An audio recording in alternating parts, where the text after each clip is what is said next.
Child protection and welfare bureau Punjab की chairperson और रुकने पंजाब असम्बली सारा अहमद से मिलने डिफेंस में उनकी रिहाइश का पहुंचे। खुद बाहर आकर इस्तकबाल किया।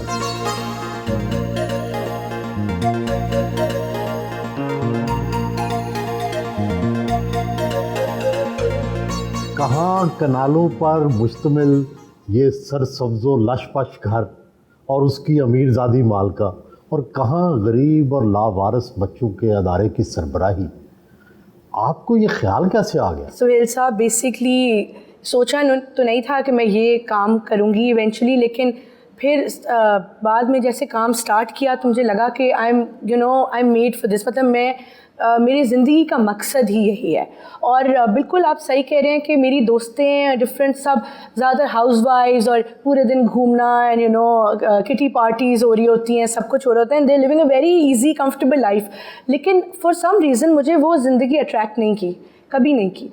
मुझे चैलेंजेस और कुछ मुश्किल सेट अपने लिए गोल कर लेती हूँ, फिर उसके पीछे भाग रही होती हूँ उसको अचीव करने के लिए। I like all that now. और मैं अब यूज्ड टू भी हो गई हूँ कि कुछ प्रोडक्टिव काम किया जाए जिससे अपने आप को सेटिस्फैक्शन मिले, जिससे मुल्क का भी फ़ायदा और आवाम का और बच्चों का फ़ायदा। ये बताएं कि आप कहाँ पढ़ी, कहाँ पैदा हुई और किस तरह आपकी ज़िंदगी गुजरी? मैं बेसिकली कराची से हूँ और I was born and bred in Karachi. मैं सेंट जोसेफ्स कॉन्वेंट में गई, मेरी स्कूलिंग हुई कराची में।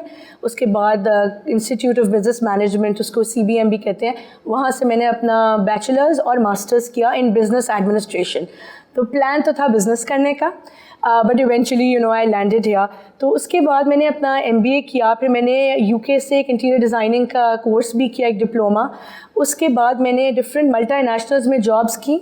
फिर मैंने अपने फादर के बिज़नेस में भी हेल्प की। आपके फादर क्या करते हैं? जी, मेरे फादर एक बिज़नेसमैन है। बेसिकली मैं एक बिज़नेस कम्युनिटी से बिलोंग करती हूँ। डेली वाले कहलाते हैं, डेली पंजाबी सौदागरान कराची की बिज़नेस कम्युनिटी है, तो उसमें काफ़ी बड़ी कम्युनिटी है। तो ये दिल्ली से माइग्रेट हुए और फिर कराची में सेटल हुए, तो मैं उनसे ताल्लुक़ है मेरा, उस कम्युनिटी से। कराची की बिजनेसमैन फैमिली की लड़की की लाहौर में शादी कैसे हो गई? जी, दैट्स एन इंटरेस्टिंग क्वेश्चन। ये मैंने सोचा नहीं था कभी, but arrange plus love mix sort of a thing, एक अरेंजमेंट हुआ एंड फैमिली में किसी ने रेफ़र किया इस फैमिली को। और ये लोग पंजाबी हैं, मेरे जो इन लॉज हैं they are Punjabis, they are from Faisalabad. तो इनसे मिलना हुआ, हमें अच्छे लगे और बहुत ही ओपन माइंडेड प्रोग्रेसिव लोग हैं। तो फिर इसको देखते हुए मेरी फैमिली ने ओके कर दिया, मेरी भी मर्ज़ी ऑफ कोर्स शामिल थी, और फिर मैं लाहौर मूव हुई। लाहौर और कराची की ज़िंदगी में कितना फ़र्क है? यहाँ पे ज़्यादा लोग हॉस्पिटेबल ज़्यादा हैं, हॉस्पिटैलिटी बहुत ज़्यादा, रख रखाव एंड ऑल दैट। वहाँ पे ज़्यादा इस तरह होता है कि वहाँ पे बहुत टू द पॉइंट, काम की बात डायरेक्ट। यहाँ पे तो ऐसे होता है ना कि कैसे आप, हाल अहवाल, पहले ही 1 घंटा इसमें गुजर जाता है, फिर काम की बात। वहाँ पे डायरेक्ट टू द पॉइंट, और वो ज़्यादा प्रोफेशनलिज्म, मतलब आप समझ लें कराची में थोड़ा ज़्यादा है। और तो इस तरह, बट लिख के I love Lahore. Law and order wise, greenery, pollution यहाँ कम है, और आई लव लाहौर। अब मैं कराची जाती भी नहीं हूँ, टाइम भी नहीं मिलता, और मुझे ज़्यादा लाहौर में ही मेरा दिल लग गया है। आप पर एक एतराज़ किया जाता है जी कि आप चीफ मिनिस्टर बुज़दार साहब के ज़माने में जो है आपकी अपॉइंटमेंट हुई, तहरीक इंसाफ का ज़माना था, अब हुकूमत बदल गई जी, लेकिन आप उसी तरह चली जा रही हैं। ये क्या आपकी सियासी बुनियाद पर तकर्री हुई थी या किसी और बुनियाद पर? जी सुहेल साहब, बिल्कुल उस्मान बुज़दार साहब ने मुझे अपॉइंट किया और उसके बाद 4 चीफ मिनिस्टर्स चेंज हुए, लेकिन मेरे काम की वजह से किसी ने चेंज नहीं किया। और इस कंटिन्यूटी की वजह से मैं पाकिस्तान का नाम जो है वो यूनाइटेड नेशंस में मैंने पाकिस्तान को रिप्रेजेंट किया। उन्होंने ख़ुद मुझे बुलाया वहाँ, और इटली में मुझे अवार्ड दिया गया, तो मुझे एक मौका मिला। एंड इसमें ऑफ कोर्स अल्लाह मियाँ की तरफ से ये सब होता है कि रास्ते निकलते जाते हैं और अल्लाह मियाँ वसीले बनाते हैं। मैं और फिर शिफ्ट हो गई एज अ टेक्नोक्रेट। आप समझ लें अभी I am a technocrat, I am a professional sort of a person.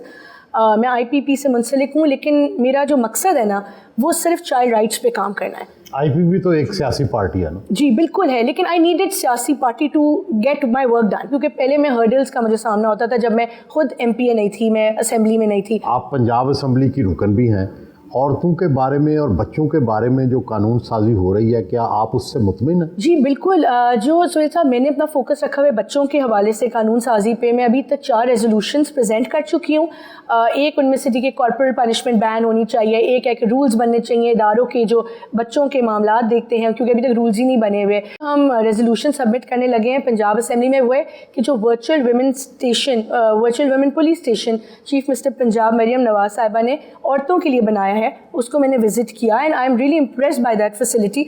तो मैं समझती हूँ वो बच्चों के लिए भी उसको डुप्लीकेट करना चाहिए, रेप्लिकेट करना चाहिए। आपने उस्मान बुज़दार साहब के साथ भी काम किया है बिल्कुल, और आप मरियम साहबा से भी काम कर रही हैं, मरियम नवाज से, क्या फ़र्क देखा है? जी सुहेल साहब, मैंने 4 चीफ मिनिस्टर्स के साथ काम किया है। Usman Buzdar was the first one, उन्होंने अपॉइंट भी मुझे किया था। फिर उसके बाद भी परवेज़ इलाही साहब आए, हमज़ा साहब आए, फिर उसके बाद मोहसिन नकवी साहब, फिर अब मरियम नवाज साहिबा। सब ने इस कॉज को सपोर्ट किया। मैं इन सब को एक बात मतलब विदाउट एनी डाउट, जो बच्चों का कॉज है ना, आई थिंक इसमें इट्स बियॉन्ड पॉलिटिक्स। सब ने इसको पॉलिटिक्स से ऊपर रख के मेरे काम को, मेरे इदारे को सपोर्ट किया। मरियम नवाज साहिबा is very supportive. I mean I think this Punjab government is going out of its way to help our department. जितने हमारे मसाइल होते हैं, कहीं फाइल फंस गई, कोई चीज़ कैबिनेट में आनी है, वो सब तेज़ी से हो रहा है। आई एम वेरी क्या नई ग्रेटफुल। हुकूमत ने कभी ये एहसास तो नहीं दिलाया कि आप तो हमारे मुखालफों की पार्टी से आई हैं? नहीं, बिल्कुल ऐसा कभी भी नहीं हुआ। इनको पता है मैं हुई नहीं सियासी बंदा, मतलब मैं चाहती हूँ वेरी डिफरेंट एंड मैं कोई कभी भी हार्डकोर पॉलिटिक्स में रही नहीं। मेरा मकसद ही कुछ और है, मैं हूँ ही किसी और, like you know, for another reason I am here. तो ऐसा कभी मुझे फील नहीं होने दिया। I have always felt good and IPP तो उनकी इत्तेहादी पार्टी है वैसे भी, और मेरी दोस्ती भी है तमाम PMLN की MPAs MNAs, सब सपोर्टिव हैं and I am friends with everybody. I think across all parties, I mean I don't have an issue. Tehreek Insaf वाले तो गिला नहीं करते कि आप हमें छोड़ गई? तहरीक इंसाफ वाले आई एम श्योर गिला करते होंगे, मतलब अगर मैं कहूँ नहीं करते तो ये सही नहीं होगा, करते होंगे, लेकिन मेरे काम को वो भी अप्रिशिएट करते हैं। सब जितने PTI के लोग हैं वो भी मेरे काम को, क्योंकि उनको पता है कि मैं अपने काम से मतलब रखती हूँ। मेरा कोई और वेस्टेड इंटरेस्ट नहीं है, मुझे सियासत से कोई इंटरेस्ट नहीं। फैमिली के हमरा नाश्ता किया।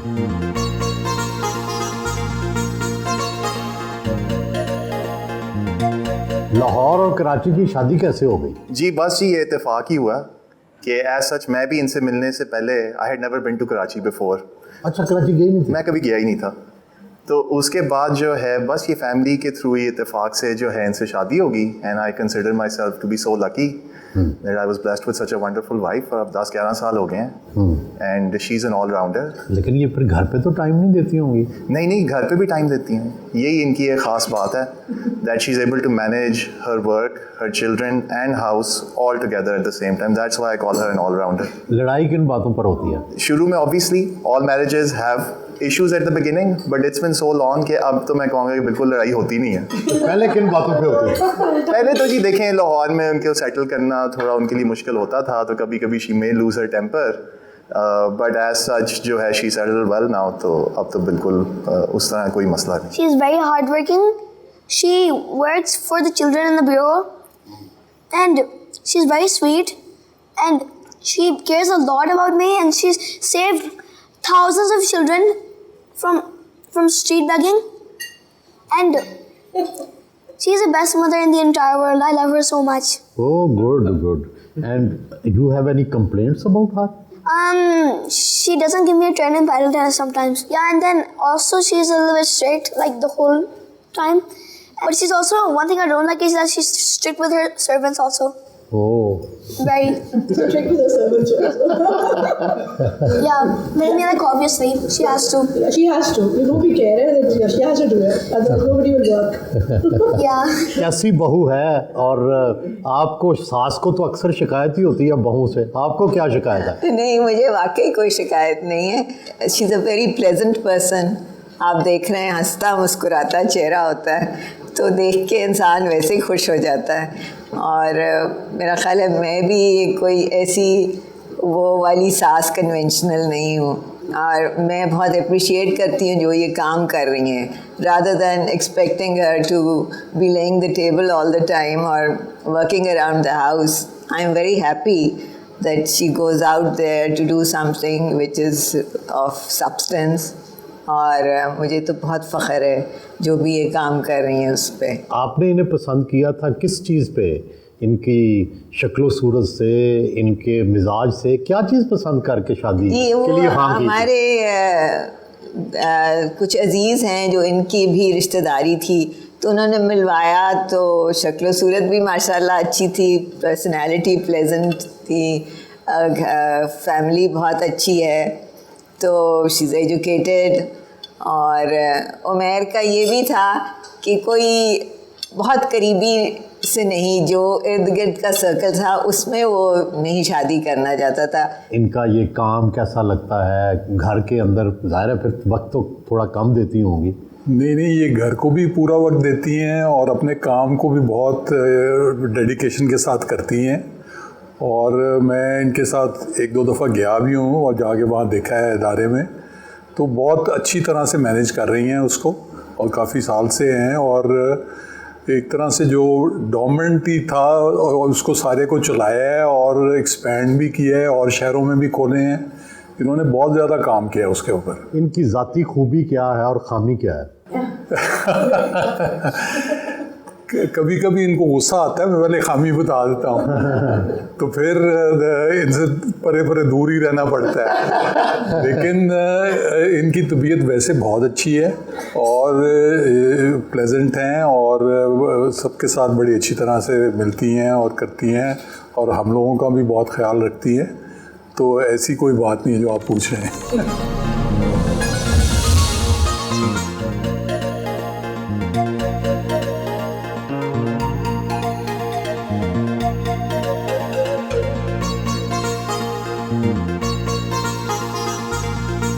पार्क पहुंची,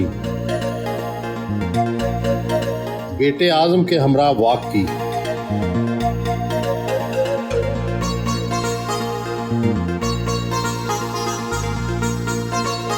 घर वापस पहुंची, तैयार होकर घर से रवाना हुई। चाइल्ड ब्यूरो के सरबराह की हैसियत से क्या तनख्वाह और मराहत हासिल है? ये ऑनररी पोस्ट है, तो कोई तनख्वाह नहीं। पिछले 5 साल से ज़्यादा हो गए हैं, बट मैंने कभी भी कोई अमाउंट, कोई सैलरी नहीं ड्रॉ की, ना मुझे कोई ज़रूरत थी इसकी। मतलब मैं अपने एक पैशन, एक रीज़न है जिसकी वजह से काम कर रही हूँ। हमारा मुआशरा मर्दों का है, ख़वातीन जब काम करती हैं तो उनको हरासगी का भी सामना करना पड़ता है, इंटिमिडेशन भी उसका सामना करना पड़ता है। आपके साथ कभी ऐसा कोई वाक़या हुआ? जनरली ऑफ कोर्स हमें सामना करना पड़ता है, लेकिन मैं बिलीव करती हूँ और हमेशा से मैंने अपना इस तरह रखा, अपने काम से मतलब रखना, राइट लेफ़्ट नहीं देखना, और अपना गोल ओरिएंटेड में रही। तो इन चीज़ों का मुझे कम बनिस्बत सामना करना पड़ा। और आई फील कि अगर आप किसी को लेवरेज दें तभी जो है ना वो लोग इस तरह हरास कर सकते हैं। तो अगर आप लेवरेज ही ना दें और आप अपना जो ऑरा है इस तरह रखें कि किसी की हिम्मत ही ना हो, और तो वो एक तरीका है जिससे मैं प्रॉब्ली बच गई।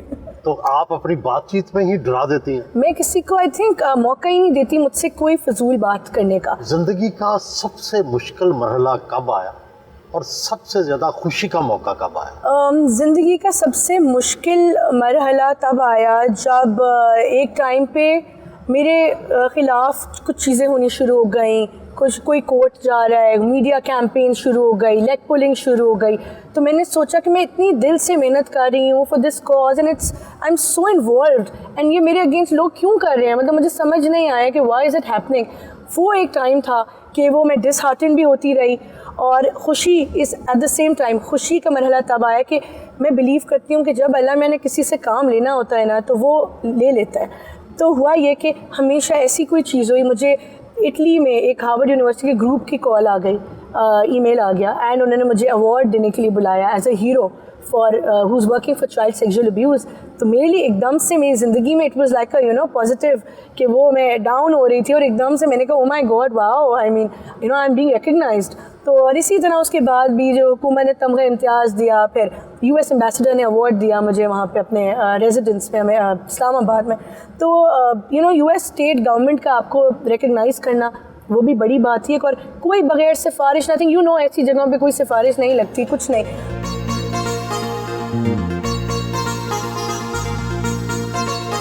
पंजाब असम्बली पहुंची,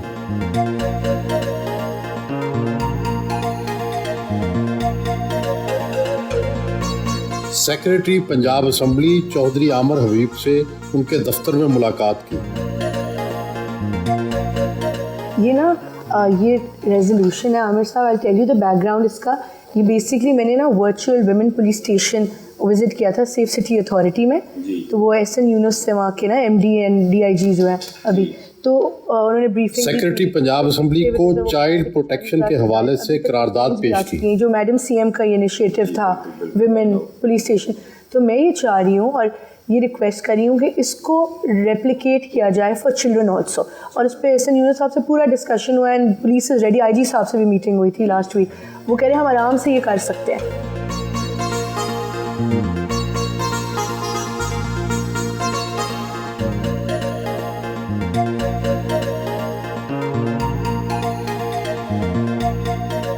वर्किंग वुमेन को अपनी ड्रेसिंग का भी ख्याल रखना पड़ता है। आप बड़ी एलिगेंट हैं, रंगों का इंतखाब कैसे करती हैं, किस तरह के ड्रेस जो हैं वो वर्किंग वुमेन को पहनना चाहिए? जी बिल्कुल, ये बहुत ज़रूरी है कि आप अपना जो है ना ड्रेसअप किस तरह होते हैं, आपका गेटअप क्या है, आपका वो आपकी पर्सनालिटी रिफ्लेक्ट करता है। So it's very important. तो इसीलिए मैं कोई जो बहुत ब्राइट कलर्स होते हैं, रेड टाइप, वो नहीं पहनती काम पे। Sober colours, elegant decent dressing होनी चाहिए, कोई रिवीलिंग नहीं होनी चाहिए। आपको वैसे कौन से रंग ज़्यादा पसंद है? मुझे ब्लैक बहुत अच्छा लगता है और उसमें मुझे लगता है वो ग्रेसफुल भी होता है। आप चूँकि चाइल्ड अब्यूज़ के साथ, बच्चों के साथ इतने अरसों से डील कर रही हैं, कौन सा ऐसा वाक़या था जिससे आपके आंसू आ गए? एक वाक़या आया जिसमें एक बच्चा और उसका भाई एक जगह पे मुलाजमत कर रहे थे लाहौर में, एंड बड़े भाई को कत्ल कर दिया गया। जो मालिक था घर का, उसने out of his anger and frustration उसको कत्ल कर दिया, मर्डर।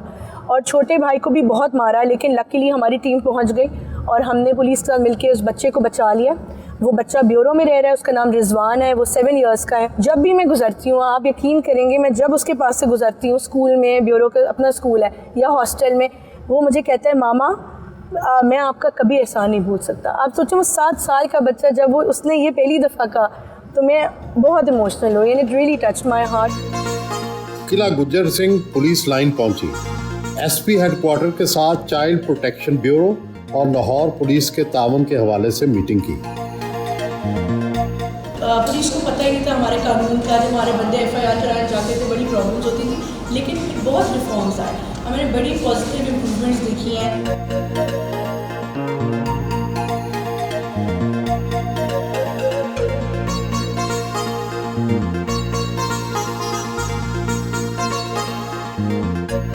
चाइल्ड प्रोटेक्शन ब्यूरो पहुंचे, स्टाफ ने इस्तकबाल किया। ट्रेनिंग करवाई, स्किल्स सिखाए बेहतरी के, और अब ये इन्होंने अपनी ड्यूटी खोली है।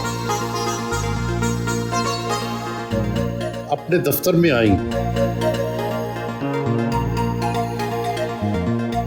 चाइल्ड प्रोटेक्शन ब्यूरो जो है, इसमें कितने बच्चे हैं इस वक्त ज़ेरे कफालत हैं, कितना स्टाफ है और कितना बजट है? चाइल्ड प्रोटेक्शन ब्यूरो में अभी 1200 से ज़ायद बच्चे हैं जो हमारे 11 सेंटर्स में रह रहे हैं।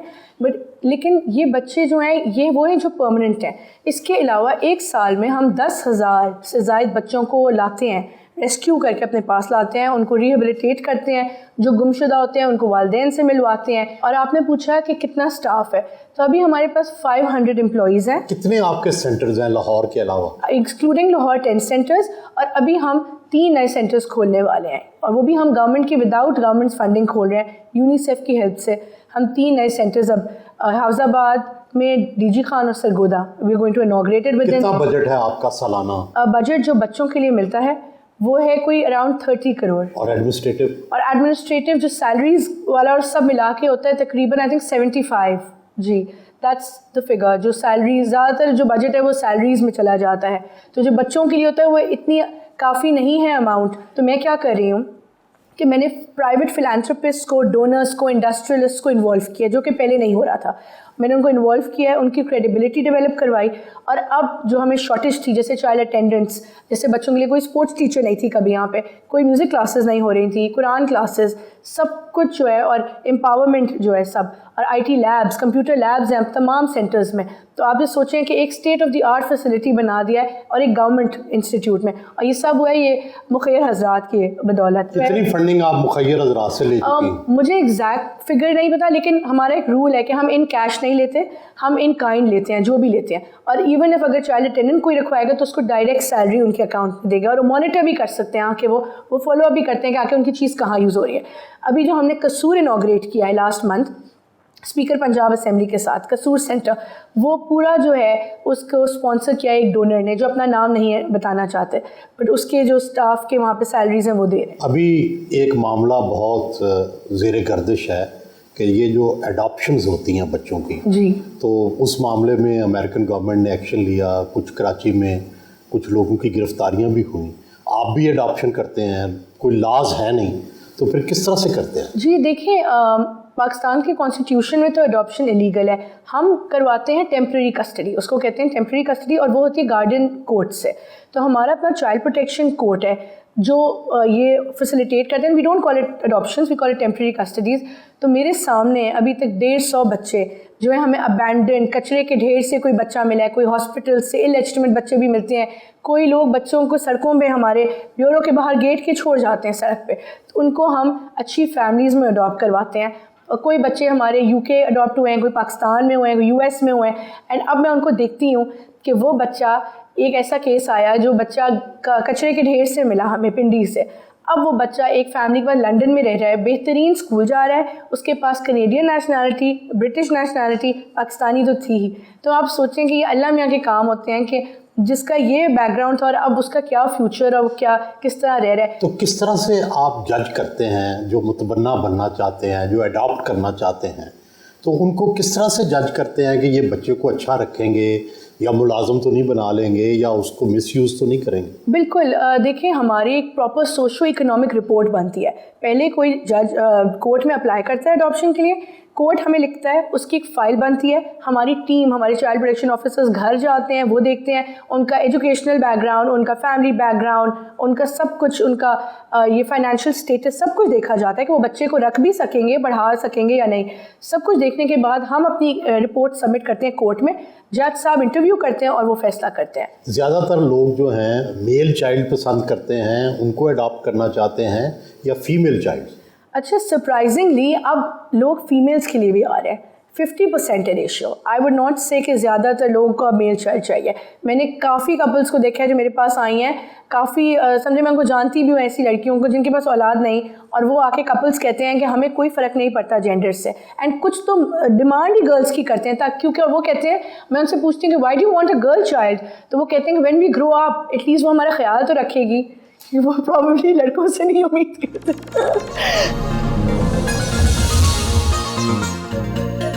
कॉन्फ्रेंस रूम में आई, स्टाफ के साथ मीटिंग की। सेक्शन है आपका, हेल्पलाइन भी, रेस्क्यू भी। ये है कि पुलिस के साथ हमने कुछ चीज़ें करी थी, जॉइंट, आपको यार जॉइंट एंटी वेटरी ऑपरेशन, वो और चाइल्ड प्रोटेक्शन ब्यूरो से मुलाकात स्कूल में आई, क्लासरूम्स का दौरा किया, स्पोर्ट्स रूम में आई,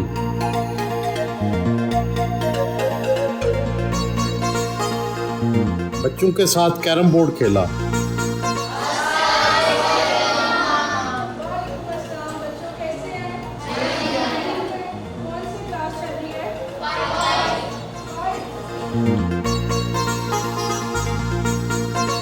कंप्यूटर लैब में आई, यहाँ बच्चियों को सिलाई भी सिखाई जाती है। ग्राउंड में आई, बच्चों को रोज पीटी करवाई जाती है, बच्चों के साथ बैडमिंटन खेली,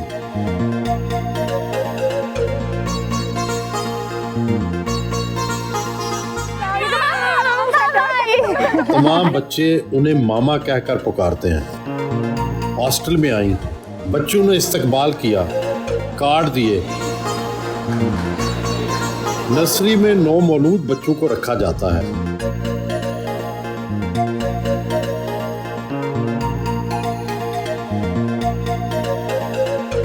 बच्चों की सालगिरह का भी खास एहतमाम किया जाता है।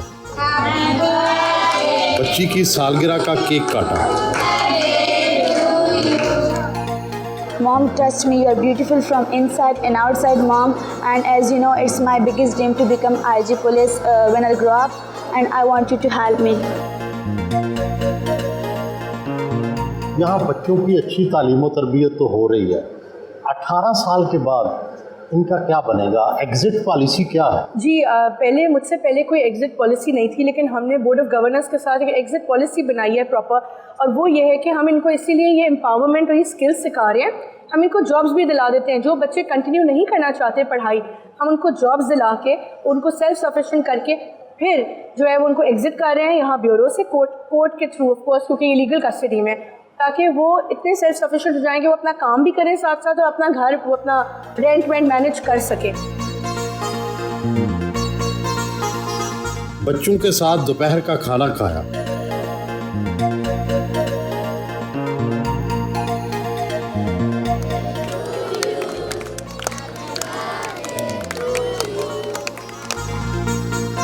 मुझे 17 साल हो गए चाइल्ड प्रोटेक्शन वेलफेयर ब्यूरो में, और मैंने तकरीबन जितनी भी चेयरपर्सन आई हैं उन सारों के साथ काम किया है। और बतौर चेयरपर्सन सारा अहमद के साथ मुझे लास्ट 5 इयर्स हो गए हैं काम करते हुए। और ब्यूरो की तारीख में ये वाहिद चेयरपर्सन है जिन्होंने बच्चों के हकूक़ के लिए जिस पैशन के साथ, जिस जज्बे के साथ काम किया उसकी नज़ीर नहीं मिलती। इंतहाई कलील टाइम में इन्होंने बहुत ज़्यादा इनिशिएटिव्स लिए। हम इनका दिल की अता गहराइयों से शुक्रगुजार है, और मैं समझता हूँ कि मैं एक खुशकिस्मत हूँ कि मैं मैडम सारा अहमद की टीम का हिस्सा हूँ।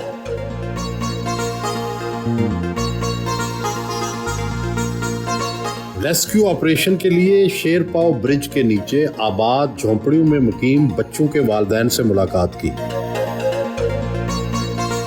चाइल्ड प्रोटेक्शन ब्यूरो के बारे में उन्हें आगाही दी। वालिदैन को बच्चों को चाइल्ड प्रोटेक्शन ब्यूरो में तालीम दिलवाने के लिए आमादा किया। दुनिया में कहाँ कहाँ घूमी हैं? कौन सा मुल्क सबसे अच्छा लगा? वैसे बहुत घूमी हूँ। मेरे हस्बैंड को ट्रैवलिंग का बहुत शौक है। सऊदी अरब उम्रा बहुत ज़्यादा करने का इत्तेफाक हो तो वो तो फेवरेट जगह है हमारी, मदीना, मक्का। उसके बाद जो है वो US जाने का भी बहुत इत्तेफाक हुआ, फिर लंदन, वहाँ पे फ्रांस में पेरिस, इटली। मुझे सबसे अच्छी जो जगह लगी ना वो है लेक कोमो। वो है मिलान से 20 मिनट्स ड्राइव पे इटली में।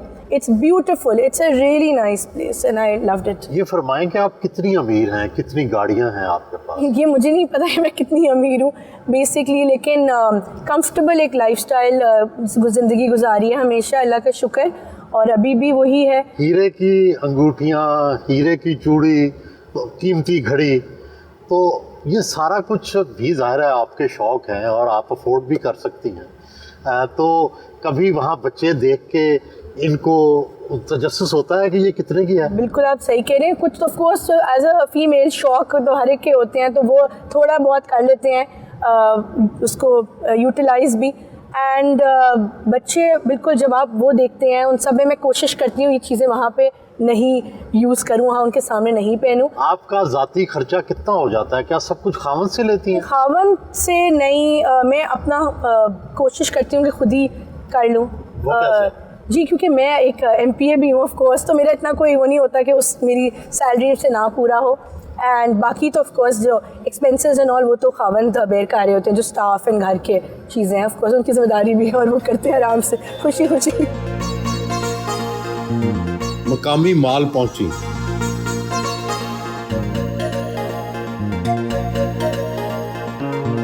अक्सर शाम को अपने शौहर और दोस्तों के साथ पैडल टेनिस खेलती हैं।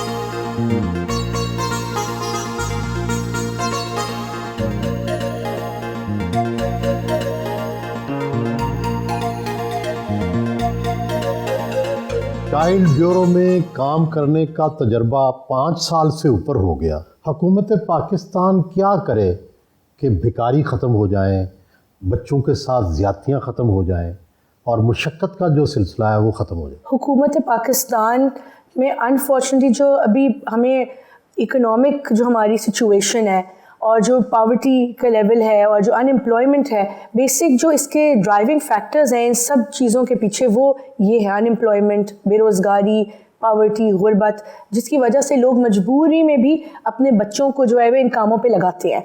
मैं खुद ऐसी फैमिलीज़ के पास गई हूँ, स्लम एरियाज़ में गई, जहाँ पे मैंने उन फैमिलीज़ से पूछा कि आपने अपने बच्चों को क्यों लगाया हुआ है बेगरी पे और लोगों के घरों में मुलाजमत पे। तो वो कहते हैं कि मैडम इसके बदले में जो हमें 30 से 40 हज़ार मिलता है इन बच्चों के बदले हर महीने, वो आप देंगी?